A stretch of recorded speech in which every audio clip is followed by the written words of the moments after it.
Hey, Blum Room. So I'm sitting here in my brand new office, just moved, nothing on the walls.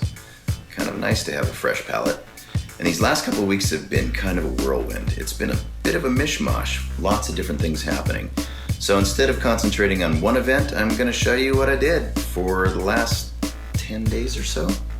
Starting with a live tweeting event for Star Wars Rebels with my pals Tia Surkar, who plays Sabine on the show, and Vanessa Marshall, who plays Hera. We tweeted our butts off for the season premiere from Disney XD Studios. It was stupid fun. Then it was on to Dallas for Dallas Fan Days in Irving, Texas. On my way to Dallas for Dallas Fan Days, also known as Dallas Comic-Con.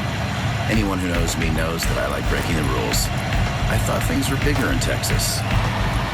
Rule number 1 broken. Achievement unlocked.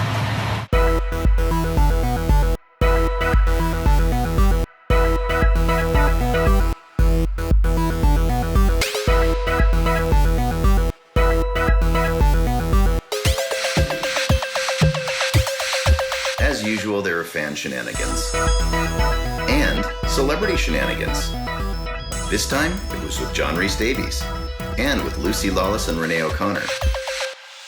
So there's actually 2 stories about Xena Warrior Princess. The first one is that I used to work on that show in a Walla group, doing a lot of the sound effects for the guys who were getting beaten up or killed by Xena and her crew.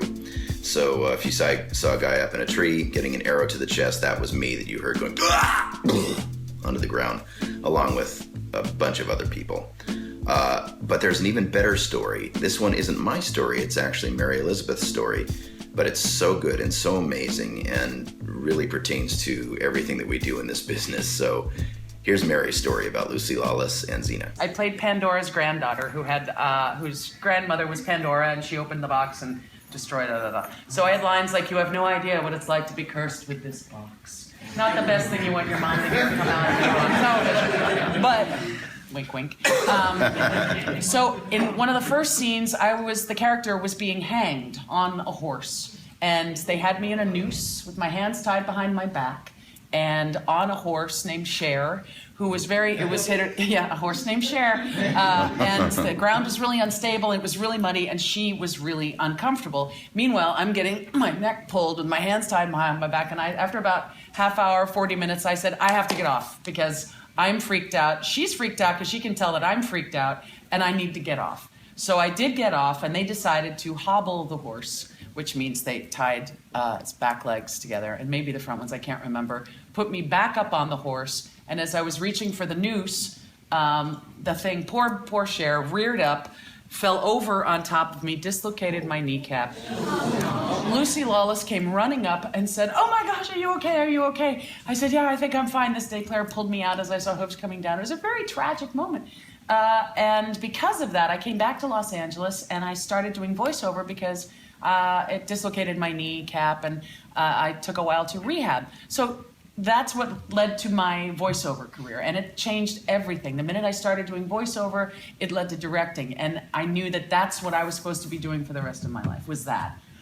So yesterday in the green room, I haven't seen Lucy or Renee in 20 years. It was 20 years ago. And I walked up and told Renee, and "Hi, Renee, I was on the show." She's like, "Of course you were." And, "Oh, it's so good to see you." And Lucy came in, and I walked up to her, and I said, "Hi, Lucy, I was actually on an episode of Xena." And she goes, "Oh, tell me your name." "Did we try and hang you?" And I was like that. It was just, you get the look on her face from smiling kind to, "Oh my God." And she actually teared up and she goes, I was afraid I killed you. Can I take a picture with you so I can send it to my husband, Robert, so that he knows that you're okay. We have been thinking about that change. The whole set, it changed everything that day because it was so unsafe and everything. And I'm just so happy that you're alive. And I was like, oh. It was kind of an amazing thing. Mary McGlynn does her own stunts. My pal Theresa Delgado showed up to help me out at the con. She runs an incredible podcast called Fangirls Going Rogue, and you can find her at Ice Cold Penguin on Twitter. Check her out. Really cool chick. Then back to Los Angeles for Logic's wedding. That's right, my buddy Logic is a married man now. And finally, to cap it all off, my mom goes into surgery for a full hip replacement, and I move. That's it for the Blum Room for this week. Let's see what happens next time on my way to Anime USA in Washington, D.C. See you then.